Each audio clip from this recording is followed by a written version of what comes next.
course.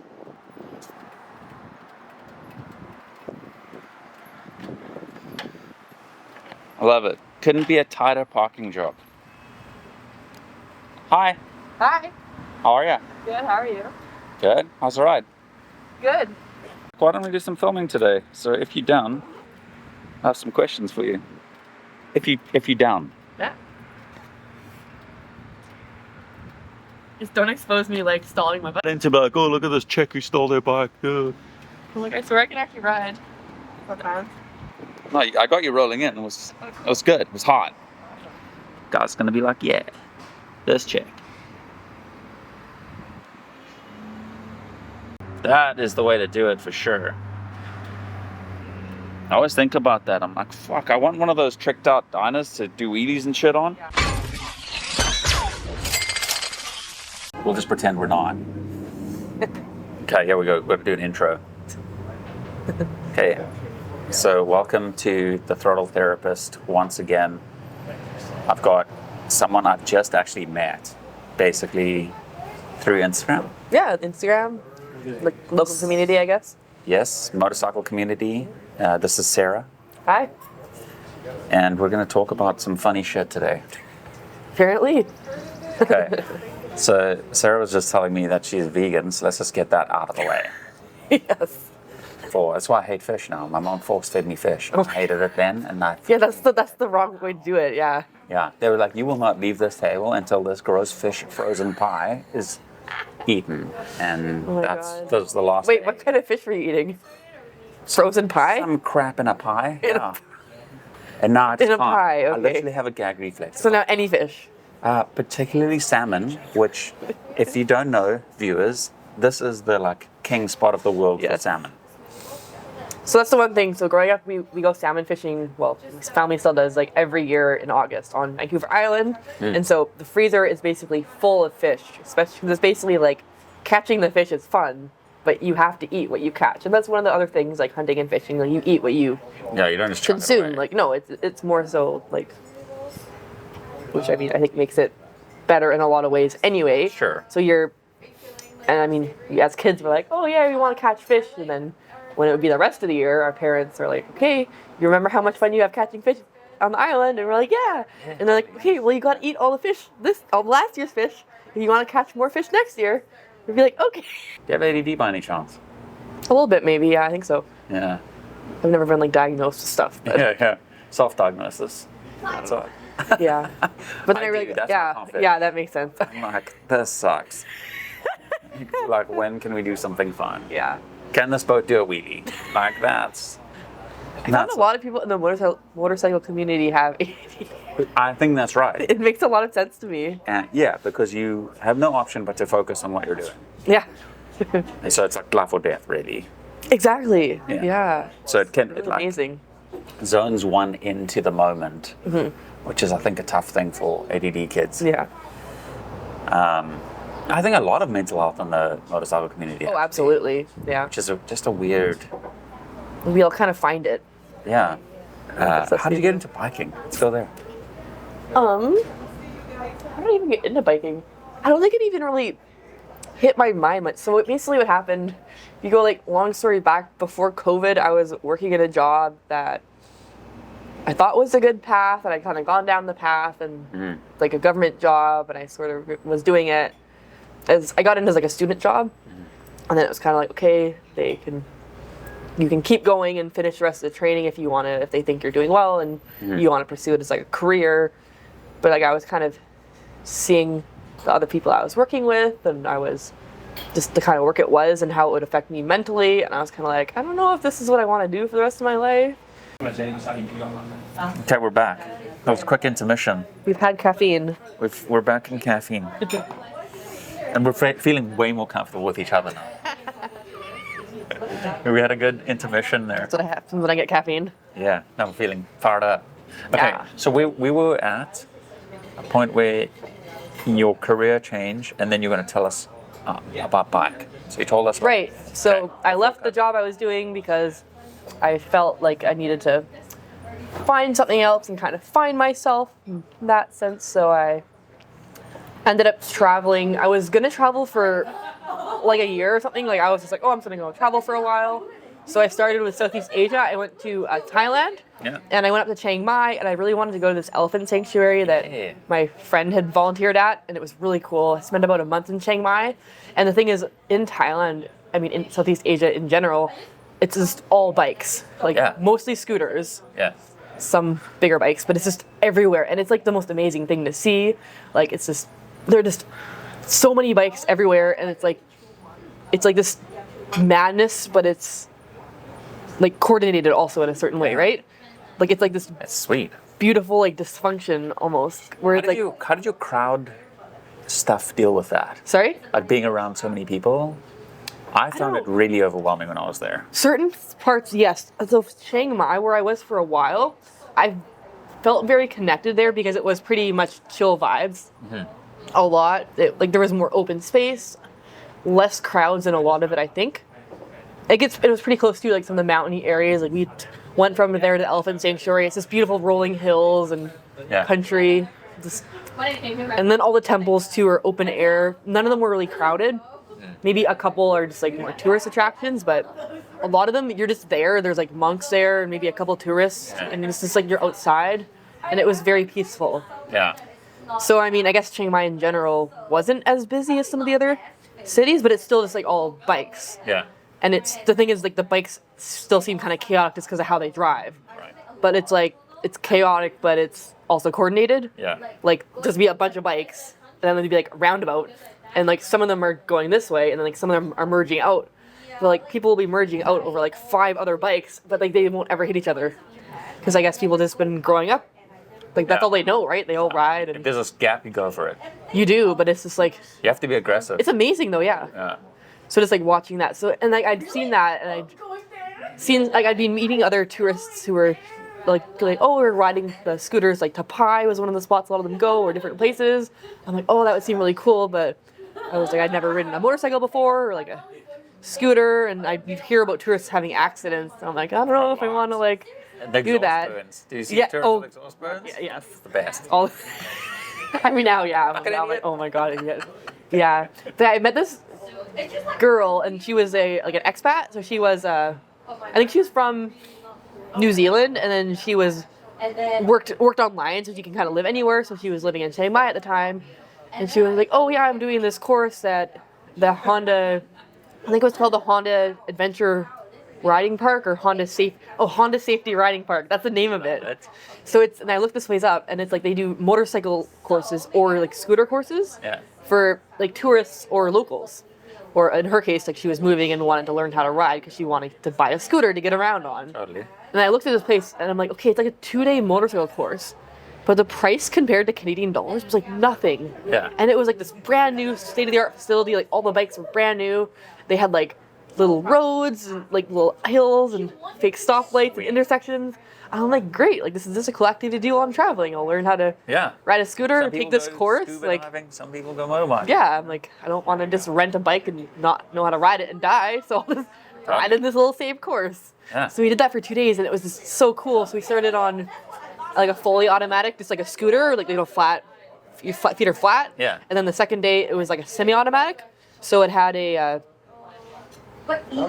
had no clutch. That's right. Yeah. Just like 3-speed. Just like a shifter, like 4-speed or something. Yeah. What are they? The Honda. I don't remember. It was like a little Honda, and it was like maybe like 120 cc's or something. Yeah. There's 130, a guy on 120. YouTube who travels the world on one of those. Yeah. That's C90.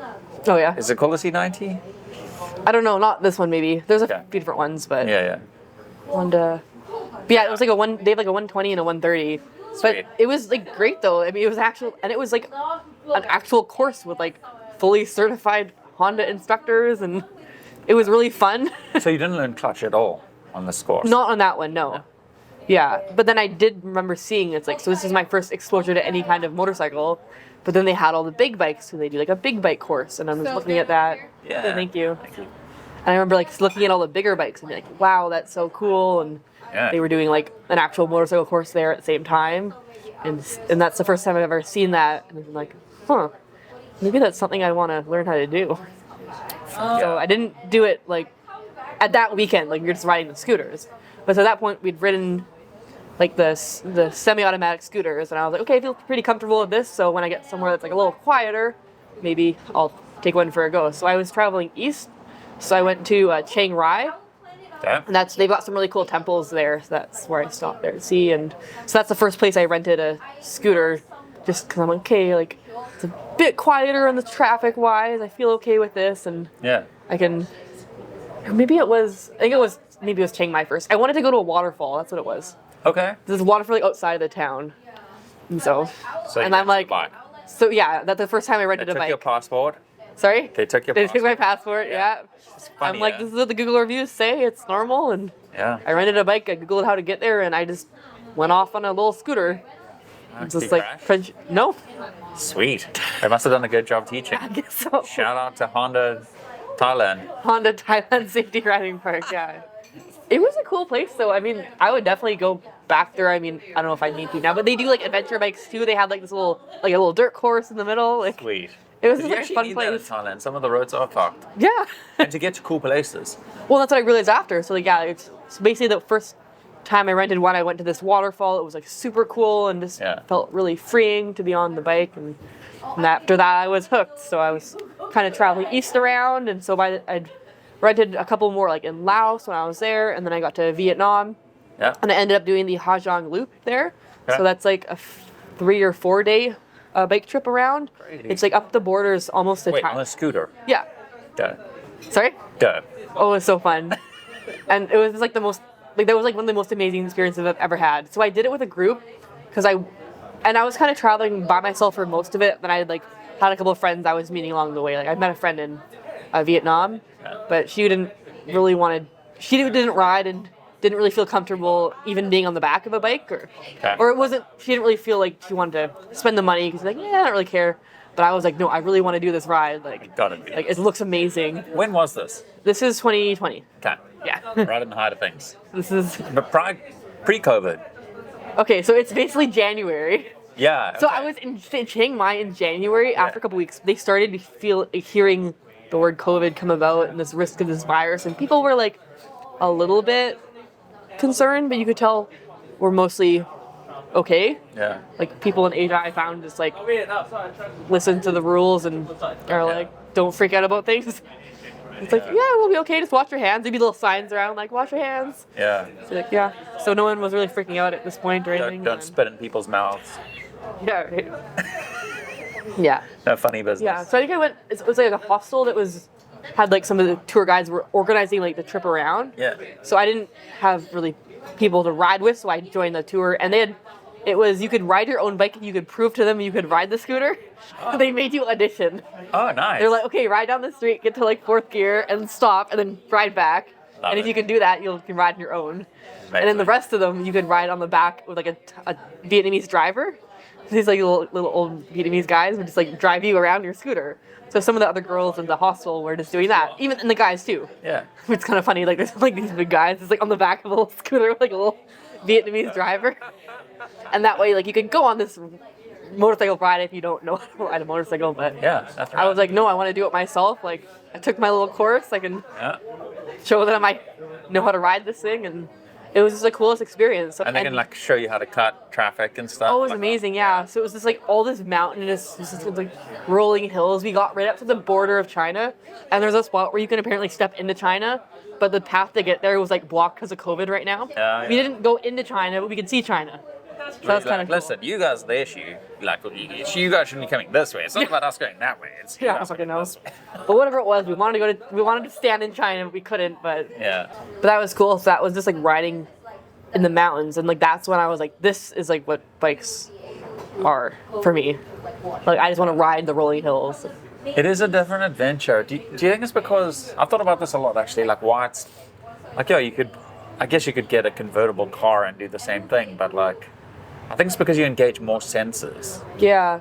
Or what I love about riding too is it's like you feel like one with the bike. And it's cornering more. So I like love the cornering, like that kind of riding. Yeah. It's like when you're like the counter steering. Yeah. It's like you're pushing with your hand and like your foot at the same time, and like you're just like becoming one with the bike. Like do you actually think about that stuff when you're cornering? Do you actually think about the push? Not really anymore, but like when you're learning, I guess. Really? I never I understood the concept and shit. Yeah. And I can, if I think about it, I can go like, okay, yeah. So I want to go, even just to move in your lane, you're just like, okay, I push this way and I go that way. I don't like think about it. I just remember when I was learning and it being explained to me. Yeah. And it's like just the feeling of, like if you break it down, like what feels, but the feeling, it's like you're moving with the bike, I guess. Yeah. In a sense, like it's leaning over, but that's because you're. Did you ride a lot of bicycles as a kid? A little bit, yeah. Yeah. Okay. Yeah. Yeah. Which I think helped too, because I found another thing too is like I picked up motorcycles pretty well, like even just like the scooter course, and then so basically I traveled all around Thailand, Vietnam, Cambodia. In Cambodia, things were kind of going to shits more, and they're like, okay, you guys actually need to come home. And everyone in Canada was like freaking the fuck out about COVID. Everyone there like was pretty relaxed still, but you could tell they were starting to have more restrictions and borders were closing. And I wanted to go to New Zealand, but I was hoping to stay in Asia for a bit longer and then go to New Zealand. And I was kind of like, oh shit, now New Zealand's going to close their border, so I either have to go now or go home. And then they just closed it. Like, they just closed it right away. I still just couldn't stop thinking about, like, riding in Vietnam. And I was like, I want to get a bike now. So then I signed up to take my bike course in first gear.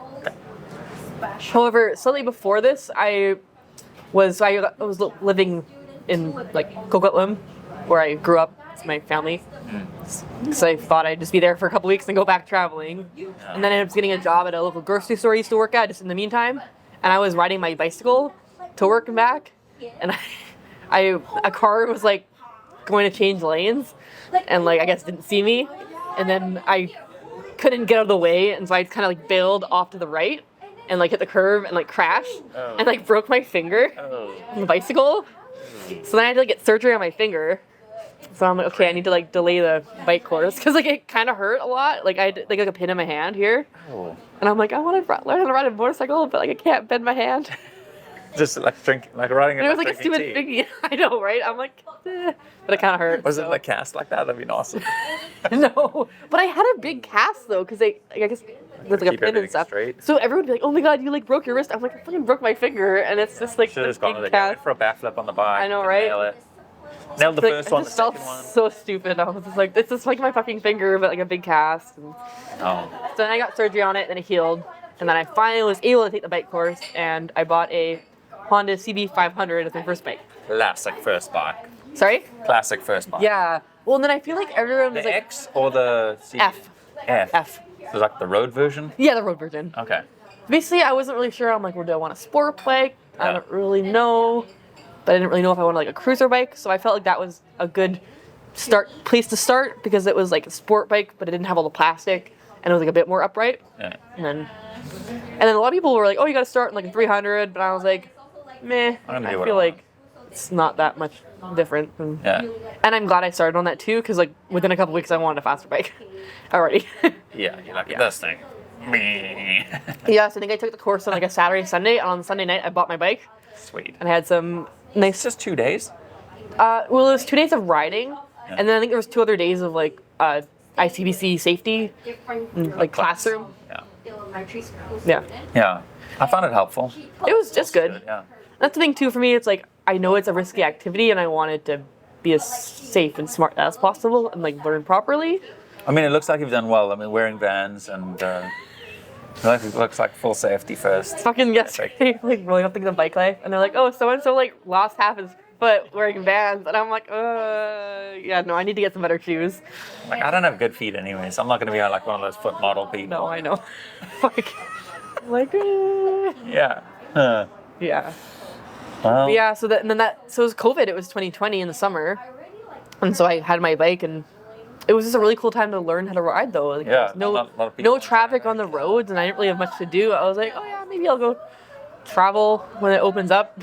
Everyone's like, oh, just a couple more weeks, everything will be fine, right? 2 more weeks. Yeah. We're gonna be good. So I just like my first year, like I rode a lot, and I rode by myself a bit, and I rode with some of the women in different women's groups. Were you able to actually do your full test? Pardon me? During COVID, did you do your test? Yeah, they were testing still, which was nice. Oh, that's good. Yeah. But even just the experience of getting to trial different bikes, and I think because I had ridden a decent amount in Asia, like I had to figure out how to use the clutch, but like picked it up pretty fast, and I felt like it all just came pretty natural to me. Like, did you drive standard ever in your life? No. Oh, Yeah. interesting. And it's interesting, like I thought it would be way harder than it was, but I picked it up pretty easy, I found, and for me that was kind of a good sign. Like I was like, wow, like I'm pretty good at this. A lot of these people are crashing the Groms over there. Yeah, there's some people who just can't get it, eh? Yeah, and it's interesting to see. You know, the first thing that they said to us too in the course, it starts with the like the classroom section, and they're like, has everybody ridden a bicycle in their adult life? And some people are like, no, and then they're like, well, we asked this because if you have ridden a bicycle, you have the natural balance to like learn how to ride a motorcycle. Yeah. If you haven't, you might struggle a bit more. So we recommend you practice on a bicycle for the first little bit. And at first I was like, interesting, like how much would that really apply? But you can see some of the guys who don't ride bicycles. And Yeah. there was this one guy who was like, in the first classroom day, he's like, oh yeah, I'm gonna buy a R6, like this one. And the instructor was like, you might want to start in like R3. He's like, no, I'm gonna buy this R6. And like in the course, thank you.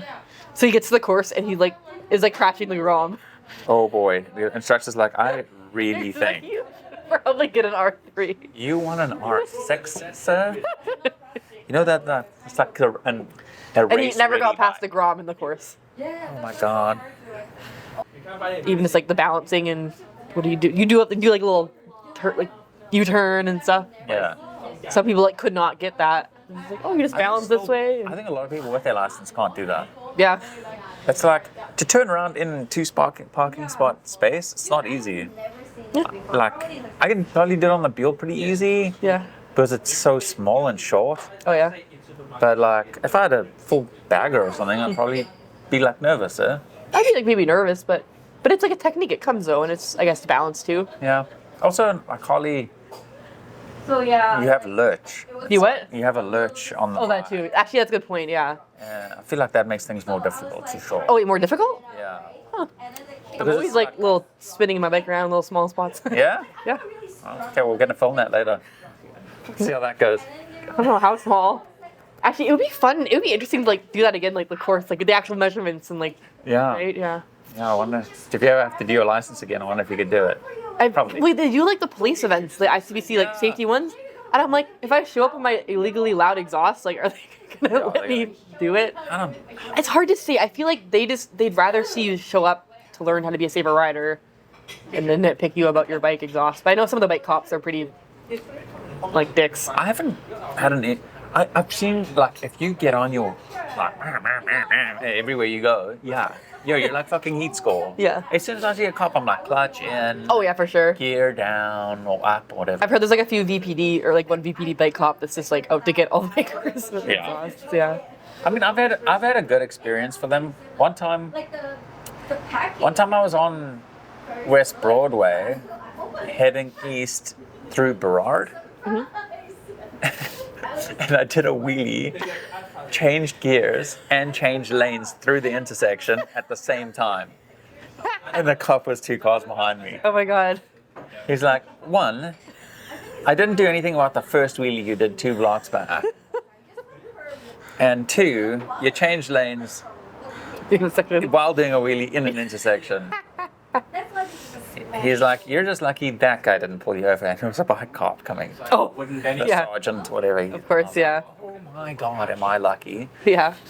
And fuck, it was so funny. My response to the guy is like, but did you see I got a gear change in the wheelie? Oh my god. It's like it's the best wheelie I've ever done. Oh, I would love to learn how to wheelie, but I need a bike that I Need a Grom. can afford to drop. Or a Grom. Fuck yeah. Yeah. I'm gonna buy a Grom, I think. Yes. Yes. Yes, yes, yes. And I saw the ones yesterday. I was like, fuck yeah. This looks amazing. I was talking to that girl. I forget her Instagram name now. Anyways, her Harley is completely fucked. So she's riding her Grom full time now. And Backup bike. I was like, fuck, let's start a gang. Start a goof gang. Yeah. Pretty perfect. That's cool. Yeah. Just ride around on funny, Groms. It's funny. Yeah. I have a Mini 50 too. Like a kid's bike. Like, oh my god, that's amazing. Yeah, it's so rad. And you say you have another Buell? Yeah, I have another Buell and a KTM adventure bike. Yeah, so I've got like a full garage now. Oh, that's amazing. Reasons to get a garage. That's like my life goals. I know, I always think like, fuck, I'd love to move back to the city just for the vibe. And then I'm like, there's no way I can afford a garage down there. No. I'm like, what do? Like, get a storage locker? Yeah. Fill it with bikes? I don't know. I don't know. But like even down there, it's like, is it going to be secure? And, Yeah. I don't know. Like, oh, here there are some, but then you can just get a garage. Yeah. So I'm lucky. I stay where I am. But, Yeah. You live like pretty close to here? Yeah, just down the road. Nice. We lived here for a while. So I came to Canada in 2007, From where? South Africa, and I got married, and then my ex-wife and I bought this place, and when we split, I bought her out. So I was lucky because I bought her out when it was worth the same price we paid for it. Oh my god, nice. Yeah, so $300,000 for a townhouse. Fuck, yeah. Oh. Fuck, So shut good. up. Yeah, I know. Everyone's like, oh, you son of a bitch. It's insane though. I mean, like my childhood home, my dad bought for like 200-something thousand, and it's worth about $3 million now. No, it's crazy. And I'm like, How the fuck are we supposed to do it? that's the whole thing. He's like, oh, when I was your age, and like I lived at my dad's house until I was like 30, and I worked really hard, and that allowed me to and go out and do stuff, and that allowed me to buy my house. I'm like, your house was like how much money? Yeah. And you were making? And you're making how much money? Like it's Yeah. not that. Yeah.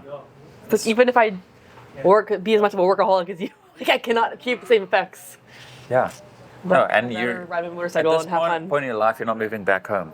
No. Did your dad want you to move back home? Is that He's like, you would save money. I'm like, fuck, like, I need to have a life. Yeah, imagine bringing a boy home. You know, I don't know. that's weird. Yeah. Like, Well, let's just move to Saskatchewan. We'll get a place, no God. problem. yeah. It'll be the worst riding of your life and the freezing. I don't get how people do that. They're like, oh, I'm gonna move to fuck out east and get some cheap house. And like, look how nice my big house is, how cheap it is. I'm like, well, better be nice because you're never gonna want to leave it. Yeah. That's you're how my stuck kinda there life- for like 8 months here while the snow's at Fuck. the door. Sometimes even longer. Yeah. Could not. No. Yeah, I'd Maybe rather the be light. poor in Vancouver. Oh, definitely. Yeah. Yeah. Right. Um, I don't know. 647 number. Definitely not answering that. That's funny. Yeah, okay. So then how did you come to select a Harley? Like, what was the lure? Oh yeah. Okay. So what happened? So my first year, Yeah. CB, just met different people to ride with, rode a lot, Yeah. rode to Sea to Sky a lot because I wanted to learn how to corner and all that. Yeah. So that's.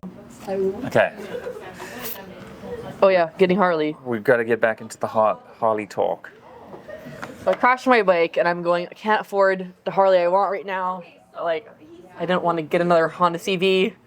I was like, okay, like what can I get that's like in between? And I just like couldn't find this bike that's like better than what I had. Like, I'd ridden the Harley and I'm like, nothing will compare to this. Yeah. So I had a hard time. I'm like, well, do I get so I had a CB500. I'm like, well, do we go get the 1000 and that would be okay for a year or two and then upgrade, or what do I do? So I'm kind of looking and it's like November at this point. And I'm still like looking at the Harleys, even though like I know I can't really afford them. And I was looking one day, I think on Marketplace or something, and I saw one come up from Trev Dealey, like this bike, and it was basically a 2020 Street Bob, and it had like a bunch of mods on it already, and like it had 7,000 kilometers, and it had almost 8,000 I think, and it already had the 8,000 service done, which is like one of the bigger ones for Harley. Okay. Would have still been under warranty. And I don't remember the price exactly, but it was like pretty reasonable. I was like, holy shit, like this bike has all the parts I would want. Like as in like the saddleman seat, the exhaust, it had like Yeah. the risers, it had the How much is a suspension. settlement seat? $600? Yeah, like it had like a few $1,000s of mods already on it. Yeah. And it was like lower than the price of like a new Harley. I mean, it was like 17 or something, I think. Okay. Maybe listed for. So I call them and then they're like, oh, someone has a deposit. Like, it's just been listed. I call them and they're like, someone has a deposit on it, but they have until like Saturday to pick it up or pay for it and pick it up. What are we doing for the day? Going riding. Riding? Yeah. Riding dirty. Harley. Yes. Yeah. Okay, so you find this bike. Okay, so I found the bike on, I think it was Marketplace from Trev Dealey, and it was like, I think it was Friday, and I called them up and it was like, How long ago did you get this the isn't, bike? so not like a year and a half ago. Okay. Not November last year, but the year before. So I called him up and he's like, okay, so a guy's got his deposit on, but he's trying to secure his financing, so he has until the end of Saturday, I think. He has until Saturday at close to secure his financing, but it's like basically sold. He's got the deposit on it. And I'm like, okay, dang it, I missed out on the bike. But I was still like, and I hung up the phone. And I'm kind of like, oh, like something's telling me though, like, I gotta go see this bike. Cause like, he said it's sold, but like, it's like the perfect bike. It's like everything I want. Yeah. It's like the M8. And Yeah. so I go on Saturday I think I went to see it. And I'm like, this is, Friday. So we went to see it in person. Like, I'm looking at it, like, fuck, this is like my bike. Like, I want this bike. Like, Listen, you're gonna sell like, fuck, like, no, this is what I'm looking for, and I can actually afford it. Like, because before I'm like, okay, I get a new bike, like, I could make it work, but like, then you got to do all the mods. Like 30 grand? Sorry? Is it like 30,000 new? No, like, I think they start at maybe like 19 something with taxes outdoor, maybe like 23. I feel like a Sportster's 23 now. It may be more now. I don't even know, right? Because I think I was looking at the lowrider, and like with taxes and everything, it was coming close to 30 maybe. But then it's like all the mods and stuff, and it's like, okay, what do you need to do right now? Like, what would like exhaust seat? But it's like I still want like the fairing, and I want like all these other things. So it's like, okay, that's gonna be a lot of money. Like, I was like, okay, I can't quite do it yet. But I saw this bike, which basically it was good to go. Like, it had everything I wanted. Like, there's a few little things that I'm like, oh, I'd switch out. But for now, like, I could just ride it and it would be good. And I could actually, like, make it work for it wise, right? It's like more money than I wanted to spend, but I'm like, how is this bike, like, this cheap? And what actually happened, I think, was it was a husband and wife who bought this bike for the wife, and the husband had a CVO Road Glide from Trev Dealey. They basically had everything put on by Trev Dealey, like the Saddleman. Everything was ordered, like everything. They had all the history for all the parts were all from Trev Dealey. They installed everything. They had it for like a year, and then the guys at Trev Dealey said they moved into like an apartment or something that they lift your car up in the underground, so you can't have bikes in the underground because it was some sort of bougie apartment. So then they just traded the bikes back into Trev Dealey, and I guess since they're rich, they didn't care. They got lowballed and didn't get any of their part money back, right? Because you traded a bike in, you're not going to get money for the parts back. So then they're selling it for like so low because they probably gave them like nothing for the bikes, and they trade them in, and then they're rich, they don't care. So it's like, I can actually afford this bike. So then I'm like, okay, well, you know, the guy has a deposit on it. He has until the end of the day tomorrow. But if you want, you can come in, and if he doesn't show up, I mean, you can be next in line. So I come back on Saturday. Like, the guy still hasn't showed up. It's like half an hour before closing. And we're like, well, he has like half an hour. Then I'm like, here's my deposit. You have cash in your hand? I'm like, I will buy this bike right now. And the guy didn't show up, and I bought the bike. And it just felt like it was meant to be. Like, at the moment I saw that bike, I'm like, no, this is like meant to be my bike. So you get so I bought the bike, and like, I remember I test drove it in November, and it was cold, and it was just like the most amazing. Like, it's got the two brothers exhaust, like it had that on it. Yeah. And just like the sound of it, like the first time I heard it, I was like, oh my god. It does have a tuner as well? Sorry? Does it have a tuner? Yep. Sick. Yeah. So it came with like all these things. Yeah. It's like Power commander or something good to like go, that. yeah. I don't even know what it is. Whatever. I don't know, It bike runs. things. Love it. Yeah, so I mean, like, right off the bat, it was pretty good, and I got like, I wanted the heated grips, and I wanted cruise control, so it already had the risers and the bars on it already. Okay. But I think the bars were too narrow to put the heated grips on. Oh. So I'm like, okay, well, if I just switch only the bars to like the thrashing bars, then I can just like do all the wiring. So it's like the first winter, I did all that myself. Like, I learned, I watched a lot of YouTube videos, and it's like, it's like, figure it out, right? You can solder and shrink wrap it. It was cool though. It's like the experience of like getting a Harley, and now it's like I can make this mine. Yeah. Like, it came with a lot of things I already wanted, but then it's like just getting the bar, like the height. It's like I got it a bit higher. It's like so perfect for like comfortable for trips and things, and then Perfect for you. and it had the Harley quarter fairing on it, which I didn't really like the looks of it, but it was like a pretty expensive part, so I just like sold it to some guy in the States from like a street bob group, and like mailed it to him, and then bought the Memphis shades, which I like that one. Okay, that's your windshield. The windshield, yeah. Okay. I like it a lot. It's like looks somewhat low profile-ish, but it does offer a decent amount of wind protection on bigger trips. It just kind of deflects it up a little bit, I guess, right? It's a toss-up between looking cool and like. Yeah, I'm like, okay, I don't want like the whole huge windshield, but I want something, right? But it's been a really cool experience, like learning how to like ride the Harley and like go on different cool trips, but also just like spending the time like building it and learning how to do different things, like. Did like the fork covers. I just changed like my headlight and Making it yours. it's been really cool. Yeah. Yeah, that's the best thing about bikes is making it yours. And then I found like the community is really cool too, even just like on Instagram. Like I post pictures, it's like, oh, how do you unpin this connector, or what's like a recommendation for this, and all these different things, and everyone's just like really nice and helpful. You probably were. Like you couldn't get it. I had like a whole bunch of people talking to me about that. That's the whole thing is like, I'm like, how do I do this? And like everyone's like suggestions and get it along. be nice and piece of wire. Yeah, I've broken a lot of connectors not knowing how they work. oh yeah.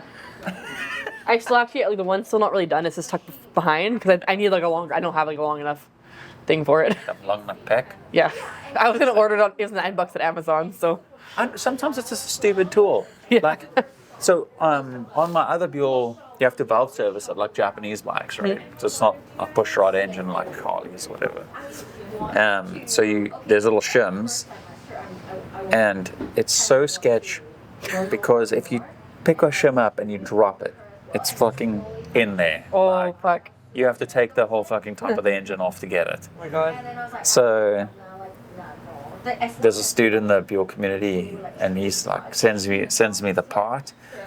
He's like, yeah, buy this. M3 guys use it, like BMW M3 guys. And it's just this little tool with a little magnet on the end, and it's fucking perfect. Just slide it in, the thing pops up, and you go, "Meow." There you go. Yeah. New one in, pop, drag it off, in, done. Yeah. My God, that saved me so much time and effort. Yeah. So, yeah. You learn, like as you go. Yeah, just asking the question online. So many people want to help. Yeah, that's the whole thing too, right? Yeah. It's like we all love bikes and like we're passionate about this. We want to help other people. Yeah. Same things like I'll see other like women starting out. It's like maybe be nervous to work on their own bike. It's like, no, you can do it. Yeah.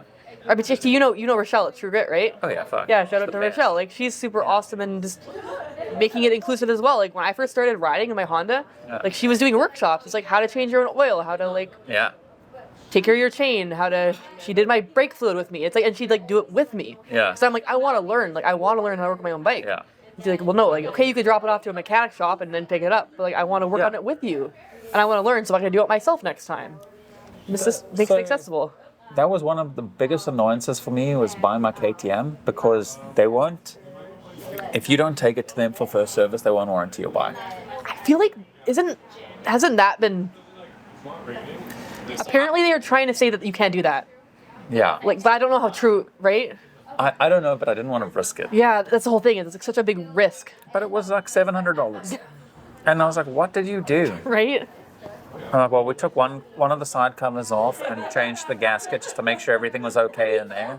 It's like, okay, so that's about 3 minutes. I mean, that's whatever. Say total half an hour. Change the oil. Okay, great. And I was like, the fuck? And they're like, oh, some people have a lot of like safety stuff that we have to take off first. I'm like, but I don't. Mine is a stock standard bike. Yeah, right. I don't understand why I have to pay. No.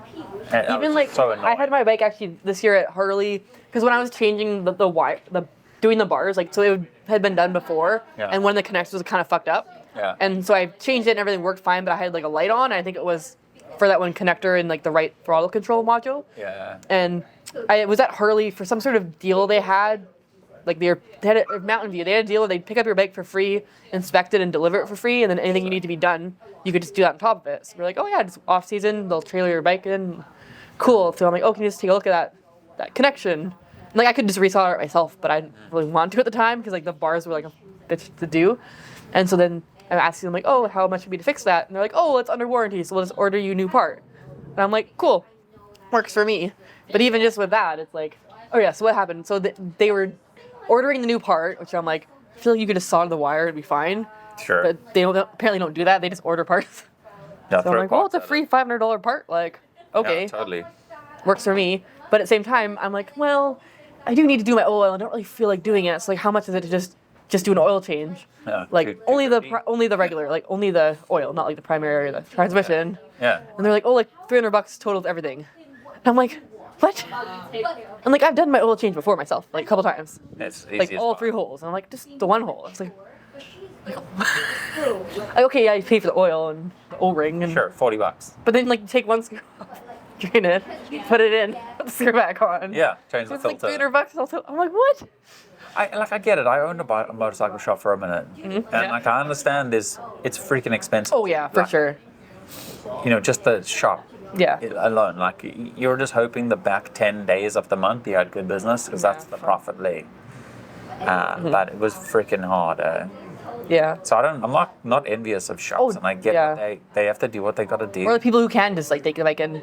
But for me, it's like it's an expensive hobby, and I'd rather save the money and do it myself. I'd rather buy parts than exactly, like pay the parts, someone right? to Yeah. do more oil if I got time. Yeah. Like I should be able to make the time, right? Although I did change the oil on the red bike this week, and the oil was looking very silver. So I was like, uh-oh. Oh no. This isn't good. But then we know it's our own fault, though, right? Where it's like, no, something's breaking. oh, actually, like. Yeah, something's I thought you meant like you getting didn't change your oil. I'm like, well, No. silver though. That wouldn't be a. There's metal in it. There's shavings in it. Like aluminum is making its way in there. Uh-oh. So whatever, it's gonna explode, and that's gonna be that. It's like a $5,000 bike. Like, who cares? Oh my god.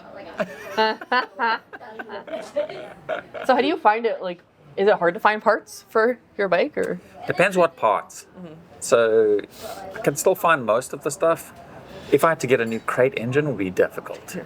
So it's so funny because I was telling you about my uncle, right? So his garage is filled with like, and he'll just get parts of anything. It's like, oh, this part is a good deal because like, if something breaks, he'll have it on his car, his bike, or whatever. Yeah. But same thing with like his Buell. Like he'll just like be in all these groups and drive all around or ask us like, oh, can you get this part from somebody in the Lower Mainland? Yeah. And it'd be like the most random, bizarre part. Kelowna. You might have met him at like a meetup or something if you go to anything. What's the last name? Mulligan.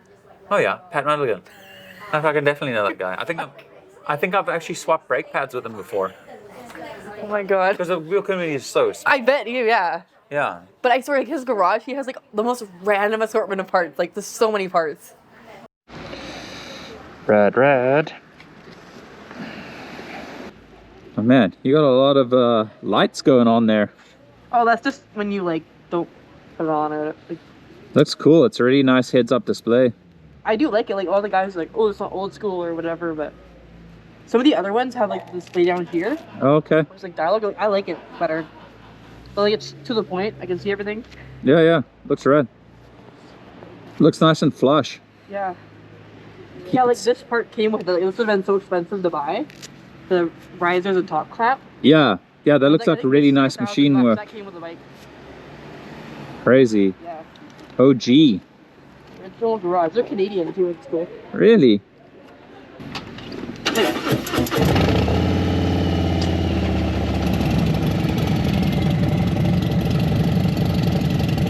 Oh.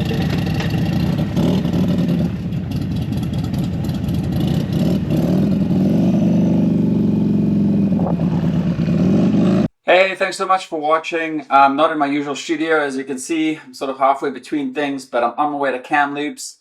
And I'll be in my usual or a new studio space pretty soon. It's going to be super rad. Thanks for watching. I'll link Sarah's Instagram in here and all the people she's mentioned along the way. Thanks for watching. Please like and subscribe, comment, whatever. Thanks, and we'll see you again. Ciao.